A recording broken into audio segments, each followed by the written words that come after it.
So when I was younger, it seems like my Nana always had a remedy for like every ailment. It didn't matter what was wrong. She had some type of concoction that she put together, and I swear it always worked. But it's like nowadays, I feel like anytime you get medicine from the doctor and you look at like all the side effects and whatever, it feels like doctor assisted.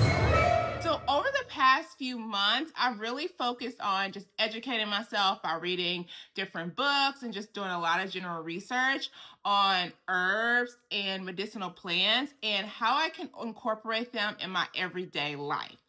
And so a goal of mine this year is to have a better understanding of holistic alternatives to common ailments as opposed to just always kind of defaulting to like conventional medicine.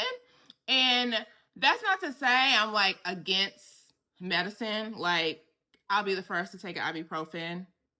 But it gives me some level of just like peace of mind. Like if you think about a few years back during the great pandemic where like it was really hard to find certain things. And so I think I just would feel better. And it almost feels like I'm paying homage to my grandma, to my Nana, by kind of incorporating some of those like old time tried and true like holistic remedies. So today I'm going to bring y'all along and share with you some of the herbs and medicinal plants I am going to be adding to my garden. We're going to start them together. I have my seeds ready, and I'm going to read some of the high-level benefits as well as share some recommendations to consider in terms of like growing zones and growing conditions and things like that. Disclaimer, I am not a professional. I am not an herbalist. I will not pretend to be. Again, I am just starting off on this herbal, holistic wellness journey. And please, before you ingest anything new, especially herbal, when you're talking about herbal medicine, make sure you consult a medical professional because that I am not. Welcome to my seed station, aka my dining room table. And so I have my seed starting mix here that I pre-mix, and it's just a combination of coconut coir, worm castings, and a little bit of perlite. I have a seed starting tray. We'll see. I actually don't think this will be enough. I might have to go get another one, but we'll see. And then obviously I have this little doohickey here so I don't make a mess on my table. So this is the book I use to reference a lot. I use a few other books, but this was the main one. I also have my computer here where I took notes from some of the information for a lot of the other books, but this is the main one I use. I'll also link it below in case you're interested in getting it for yourself. It's fantastic. Now, as I go through each of the plants, I'm going to be referencing the common name, but I'm also going to put the scientific name on the screen. Whenever you are looking into purchasing a particular type of plant, especially if you are unfamiliar with it, it's best to search by the scientific name as opposed to the common name because common names get all messed up. And I will put that on the screen. I will not try to pronounce them and butcher them. They are like Latin sounding. I don't know what language, but like I will make sure you have the scientific name as well. Okay, so the first plant on the list is feverfew. And feverfew is most commonly used to treat migraines. It's also, as the name suggests, also used to treat or reduce fevers. And in addition to that, get my trusty dusty book out. It's also an anti-inflammatory, it's analgesic, and that means a pain reliever. Don't worry if you didn't know what that was. I didn't either. I had to look it up. Also reduces fever, like we said. Anti-rheumatic, so good for arthritis, and promotes menstrual flow. It is a perennial, and it's also related to like chamomile. It almost looks like chamomile if you look at the image of it. It is a hardy perennial herb, and it's native to southeastern Europe and parts of Western Asia. So that's where it originated. And in terms of overall hardiness, it's hardy for USDA zones 5 through 9. And so I assume if it's related to chamomile, it probably has a similar growth habit, and if you've ever grown chamomile, you know it reseeds like crazy. It also says it doesn't need particularly rich soil, it's drought tolerant, and it's relatively low maintenance. Yes, yes, yes. So I also want to share like what part of the plant you consume, because certain plants you don't consume certain parts of it. So particularly for the feverfew, it's the aerial part. So aerial parts mean anything above the soil. So the leaves, the seeds, the flowers, the stems are all edible. And in terms of the most common preparations for feverfew, it's typically consumed as a tea, tincture, or in capsule forms. And then it says fresh or dried leaves can also be chewed. However, they are bitter in taste. If y'all would like me to do a seed starting like guide, let me know. I thought about doing it and like bring y'all along for like the journey for like starting seeds from beginning to like transplanting them. Let me know if that's something of interest. When you're adding your seed starting mix, you want to make sure when you add it in, you lightly tap it. You don't want to like do it too tight and compress the soil, but you want to get rid of any potential air pockets that might kind of hinder the proper growth of the seeds. And so what I like to do is I don't fill it up all the way, and then once I add the seeds, I'll sprinkle the soil on top, as opposed to like poking the holes in it that a lot of people do. Again, there's nothing wrong with that, but I like this method a little bit better. Something to call out. So the back of this seed packet says that for these, you just want to press in soil, but not to cover, because they require light to germinate.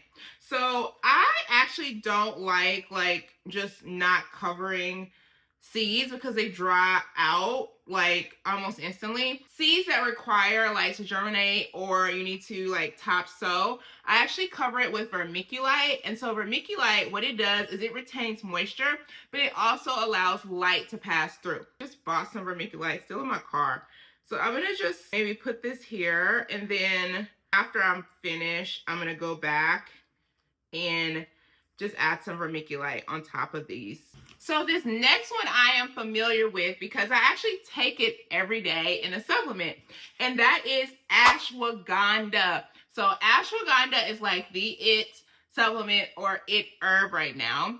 But for the longest time, I ain't gonna lie, I thought it was a mushroom for some reason. I didn't realize it was like an herb, a plant. But yes, it is. And so ashwagandha, it helps to regulate your cortisol levels. And cortisol is produced by your adrenal glands, which is located just above your kidneys. And what it does is it helps control how the body handle stress. So you think about your fight or flight response, that is your cortisol. It's also commonly used to help alleviate sleep issues like insomnia, as well as just relieving overall anxiety. And so I'm going to read, because I went off cue, so I knew a little something. So according to our book here, it's an adaptogenic, which means how the body is able to cope with stress, or it helps the body cope with stress. It's also a mild sedative, and it says it's also good for male fertility, and it also helps to relieve anxiety and tension. So in terms of origin, it's called Indian ginseng. So I'm assuming that means it's originated in India. Yeah, so it is found in India, the Mediterranean, and the Middle East. If that gives you any clue, it probably likes warm conditions. So ashwagandha thrives in USDA zones 7 through 10, preferring warm, dry climates. We'll see how it does here, because it's incredibly humid here. It grows best in full sun and is highly drought tolerant once established, making it ideal for semi-arid regions. It can be grown as a perennial in warm climates. If you live in a cooler climate, then it will have to be treated as an annual. So maybe this is something that you plant in a container and bring in when it's cooler. And overall, low maintenance. We are doing it with the low maintenance plants. And in terms of the parts used for the plant, so the leaves can be used, the roots, the fresh berries. So in terms of common preparation, so ashwagandha root is typically dried and turned into a powder, and then consumed as a tea, often mixed into a warm milk, or it can be taken as a capsule. Does best in temps from 70 to 95 degrees. Okay.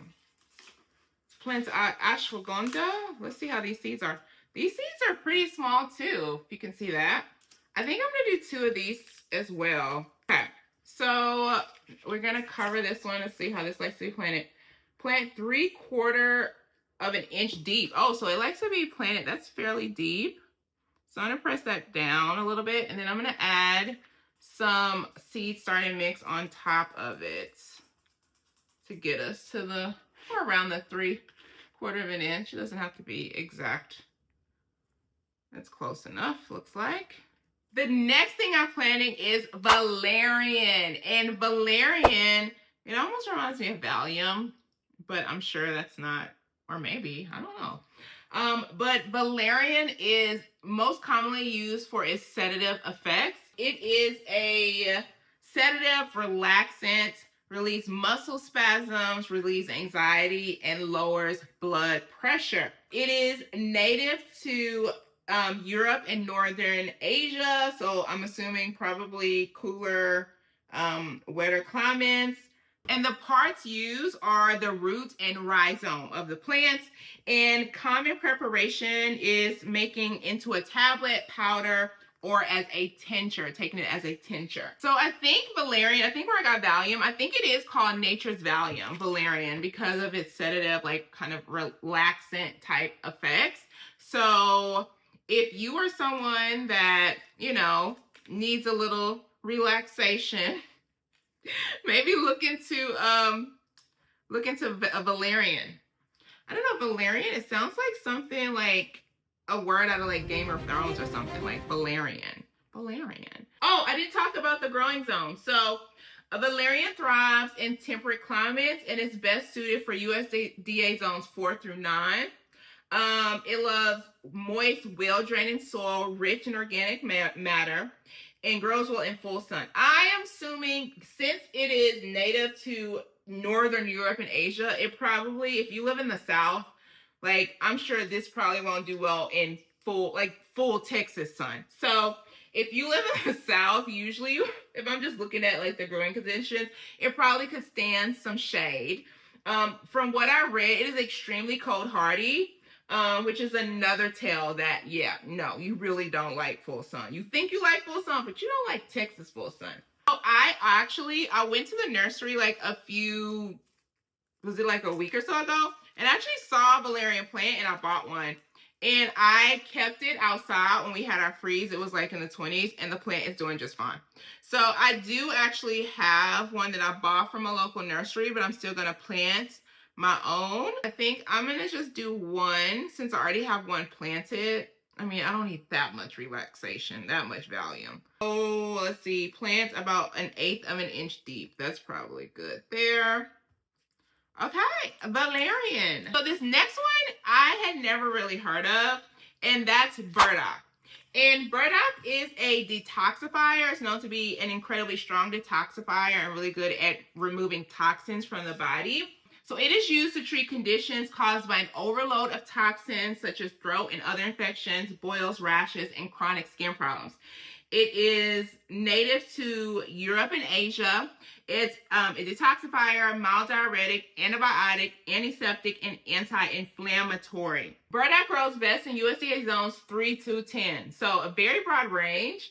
It prefers loamy, well-draining soil, full sun to partial shade. It is hardy and adaptable to a wide variety of climates, as the broad range of zones would suggest. Now, it is a biennial crop. So the parts of the plants used are the leaves, fruit, seeds, and roots. So wide variety of parts. What's left? Common preparations for burdock is to consume as a tea, tincture, or decoction. And it's often included like in detox blends, I guess, for teas.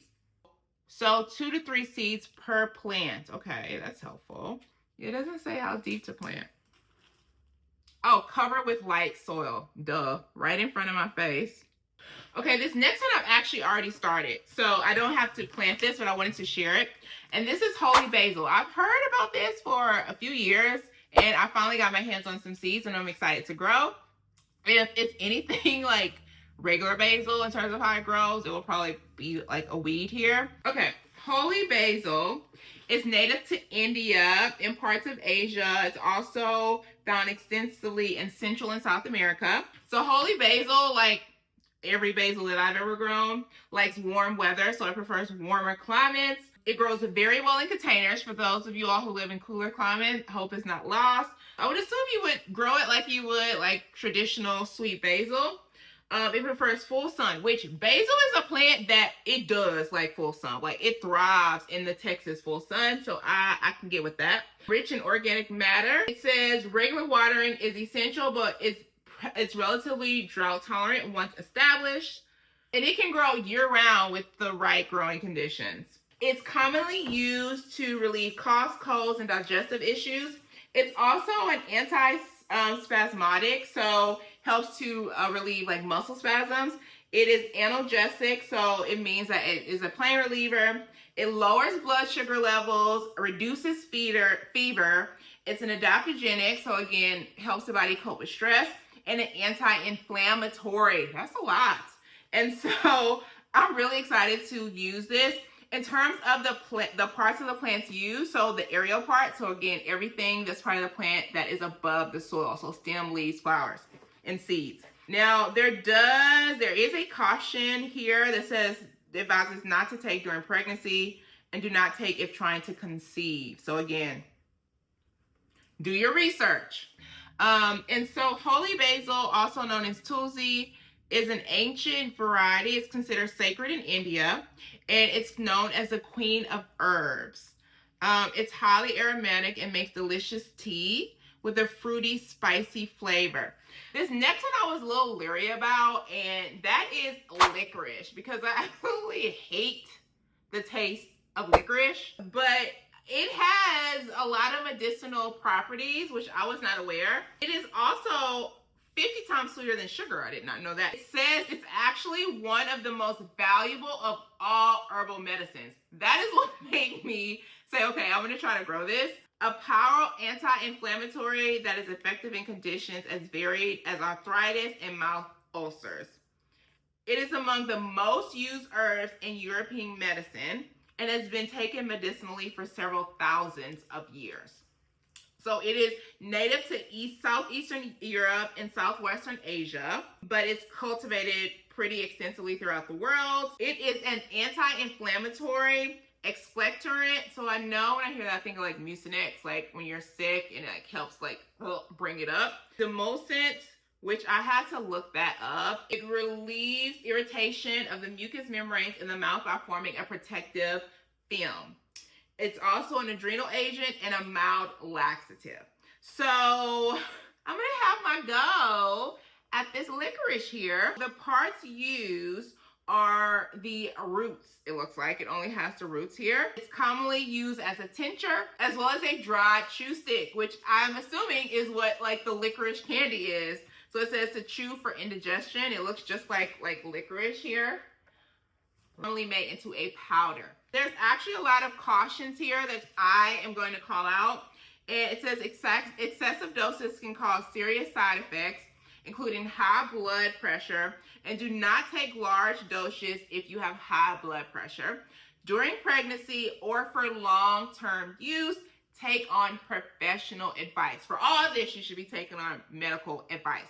I need to soak this in water 24 hours before sowing, so I will not be doing this today. So planting this today, so I will soak it. So, yay to licorice. So the next herb is yarrow. And yarrow is native to Europe and Western Asia. And it is an antispasmodic, so it helps with like spasms. Astringent, bitter tonic, it increases sweating, lowers blood pressure, reduces fever. It's a mild diuretic and a urinary antiseptic, stops internal bleeding, promotes menstruation, and anti-inflammatory. It also says that yarrow helps recovery from colds and flu and is beneficial for hay fever. And it's also used for healing wounds. So the parts used are the aerial parts. So again, everything part of the flower that's above the soil. And the common preparations include a tincture and as an essential oil. And then also as a poultice to apply to grazes, cuts, and bruises. And there are some cautions listed here. And it says, may cause allergic reaction in rare cases. Use the essential oil only under professional supervision and do not take during pregnancy. It says yarrow thrives in USDA zones 3 through 9, making it adaptable to a wide range of climates. Loves full sun, well draining soil. It can also tolerate poor soil. It is drought resistant and a low maintenance plant. So yarrow, I know, is actually native to Texas, and it does caution that it has an aggressive spreading behavior. So AKA, it's very weed-like. And so you want to be mindful of that. And for that reason, I think I might grow it in a container. Like, I have seen yarrow on the side of the road, and I just don't want a yard full of it. So just keep that in mind, that it does spread aggressively. So this next one is soapwort, and I am so excited to grow this one. I think it'll be fun to actually see if it works. But as the name would suggest, it has commonly been used as a replacement for soap, especially for like washing clothes. And it is a perennial. It is native to temperate regions of Europe, Asia, and North America. And it is, outside of being a soap replacement, it is, the main internal use is an expectorant. So, and there is a caution for soapwort, and it is potentially a toxic herb taken internally, so do so under professional supervision. I am excited. I might, let's see, how big does it get? It says it gets up to 3 feet tall. I think I might do a few plants of these. So there are some other things that I'm going to be planting that I'm not going to start because I bought a bunch of plant starch from the nursery. The first being Echinacea, aka purple coneflower, which is actually native to my area here, and it's native through a lot of regions throughout the United States. Echinacea is actually commonly found like over the counter in medications to treat like colds and things like that, and flu symptoms. It is a immune modulator, an antimicrobial, anti-inflammatory, is detoxifying, heals wounds, and stimulates saliva, which is totally random to me. And the parts used are the flower, the roots, and I believe the roots is where the strongest concentration of like a lot of the medicinal benefits are. And common preparations includes tinctures, decoctions, and capsules. And because Echinacea is native to my region, I just went ahead and planted it in my native soil and just amended it with a bit of compost. The next one is elderberry. Now, elderberry is another one that's commonly found in a lot of treatments for things like colds and flus and things like that. I actually bought them as bare roots. I got two different varieties from a big box store because for most you need two for them to cross-pollinate. It is an antiviral and anticatarrhal. I had to look up what that was. And that is herbs that help the body remove excess mucus from the body. It's an anti-inflammatory, a diuretic, and increases sweating. So I guess you sweat it all out. So parts of the plant used are the flowers and the berries. I know that you do have to cook the berries prior to eating them so that they're safe to eat. If you eat them raw or too many raw, they can actually make you sick. Key preparations include an infusion, cream, and tincture. I'm actually like really looking forward to making elderberry syrup. I know that's like how I hear it mostly used, like making elderberry syrup, like taking a spoonful of that. So excited. I know it'll probably take a while because I got them as small bare roots, but I'm excited to plant them. So the next plant that I'm planting that I got from a nursery is aloe vera. And I have grown aloe vera, I feel like time and time again, but for some reason I always forget where I planted. And when we have a freeze, I forget to bring it in and it dies. So this time I'm going to plant it, I think, on my patio where it is highly visible and it doesn't get forgotten. But I plan to use this mainly externally for like cuts and rashes and burns and things like that, for like soothing the skin. It's also really good for like hair. I've used like aloe vera juice in like my hair. It's a good like conditioner. And it can also be eaten internally, like the leaves, the juice, and made into like a smoothie. But I am using it primarily for like external use, for like cuts and scrapes and maybe my hair. We'll see. But I'm going to get this planted. I'm using a potting mix that has some sand incorporated in it. And I'm also going to amend it with some perlite because aloe is a succulent. It doesn't like to be overly wet, and it does like to dry out a bit in between water.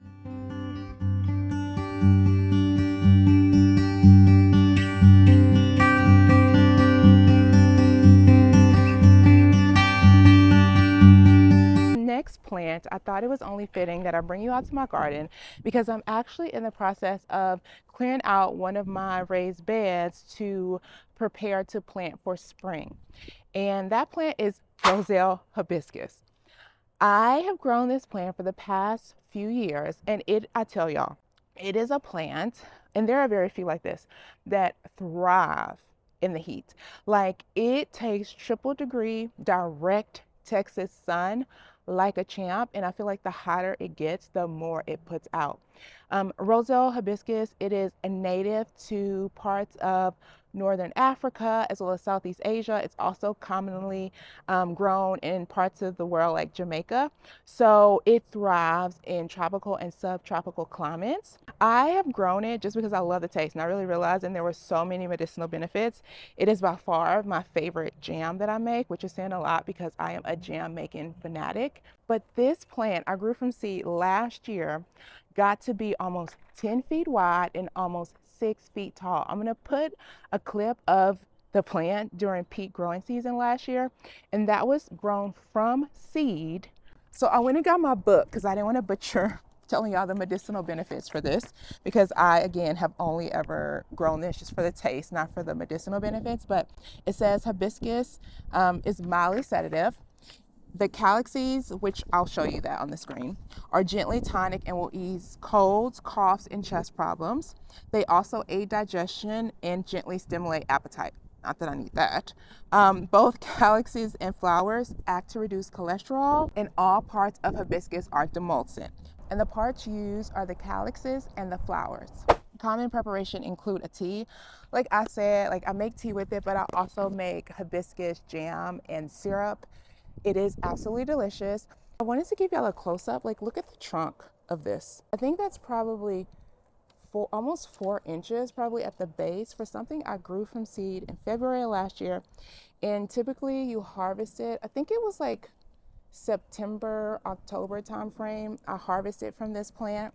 So I hope you found today's information useful and it motivates you to get out there and do a bit of research into more holistic remedies or herbs that you can incorporate within your everyday life. And like I mentioned at the beginning of this video, I am in no way an expert on herbal medicine, and nor am I shunning conventional medicine. However, it does give me peace of mind to have a better understanding of holistic options and remedies if the time ever comes again where I maybe don't have access to certain medications or supplements that I might otherwise buy in the store. Remember, do your research. A lot of herbs and medicinal plants do have side effects, and if you are someone that has pre-existing conditions or if you are taking existing medications, you definitely want to make sure you don't put your health at risk. So consult a medical professional before starting an herbal or medicinal plant regimen. But y'all already know the deal. Don't forget to like, subscribe, and hit that bell. And remember, every black thumb ripens to green, and it all just starts with a seed.